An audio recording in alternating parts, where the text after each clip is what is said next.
All right, so now we're going to look at examples of combining statements using our logical operators and then determining if those combinations of statements are true or false.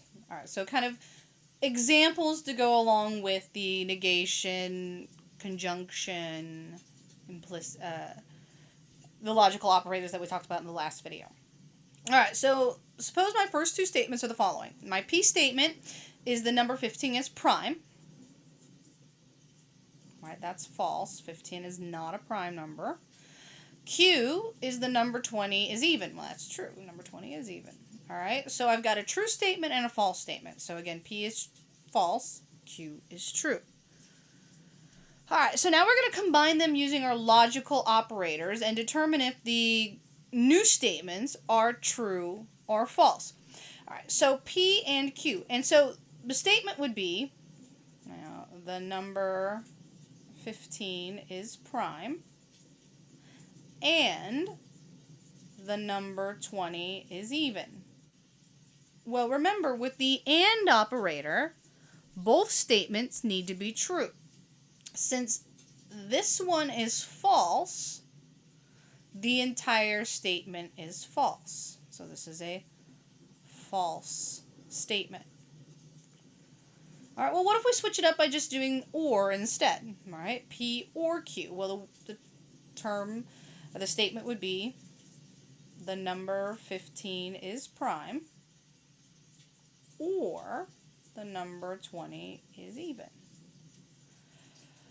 Well, since this is true, right, Q is a true statement, and the first part is false, but because of the word OR allows one to be true or the other, or both could be true, as long as we have one true statement, the entire thing is true. All right, so that whole statement is considered true because Q was true. All right, what about the implication one? If P, then Q. So if the number 15 is prime, then the number 20 is even. So remember, the P part is false.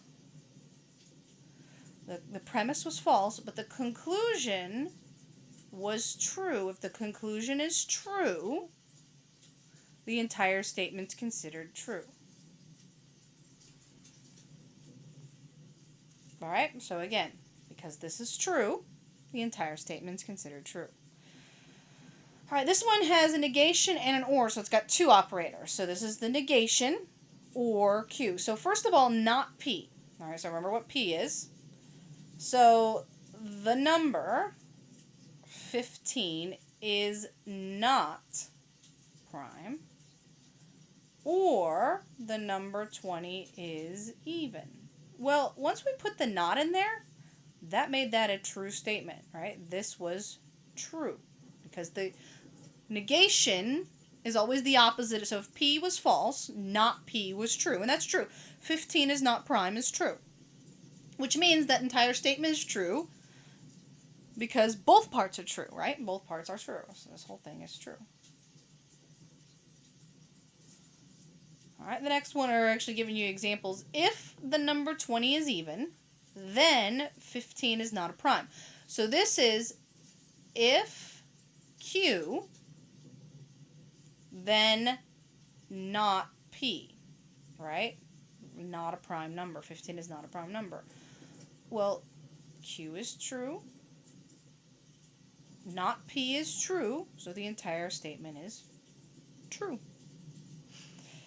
The number 20 is even, or the number 15 is prime. All right, so this would be Q or P.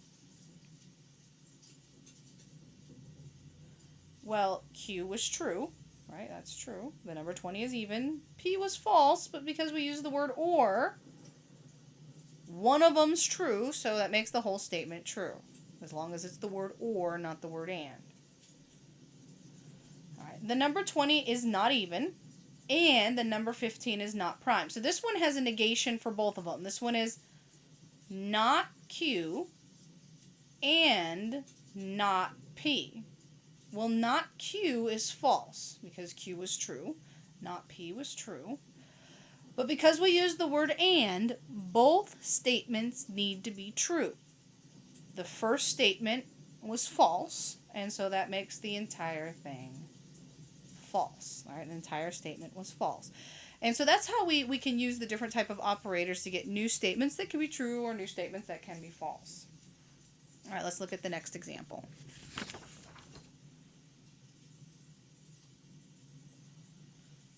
All right, are the following statements true or false? 3 plus 1 equals 5. Well, that's false. Or 7 plus 3 equals 10. Well, that's true. All right, so this would be P or Q. Since the Q part was true, the whole entire statement is true. Since that second part of the or statement had to use the word and, it would be false. But since we use the word or, it's true. The moon is made of cheese, then the earth is round.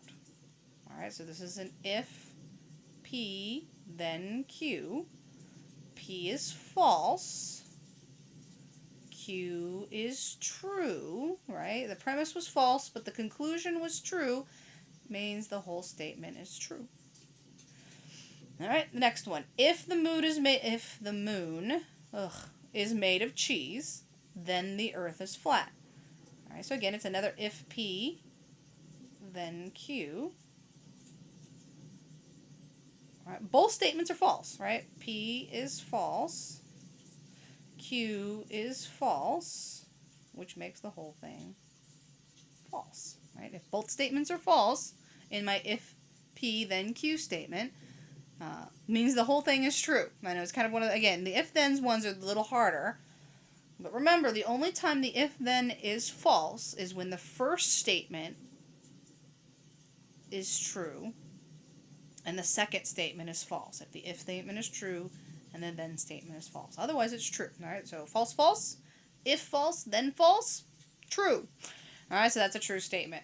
All right, so that finishes up another example of figuring out, again, the hardest part are definitely the if-thens. And there are a lot of videos out there that might explain, if you want to watch them. I actually might post an additional video that might help you with the if-then statements, because those are the ones that are just kind of hard to wrap your brain around.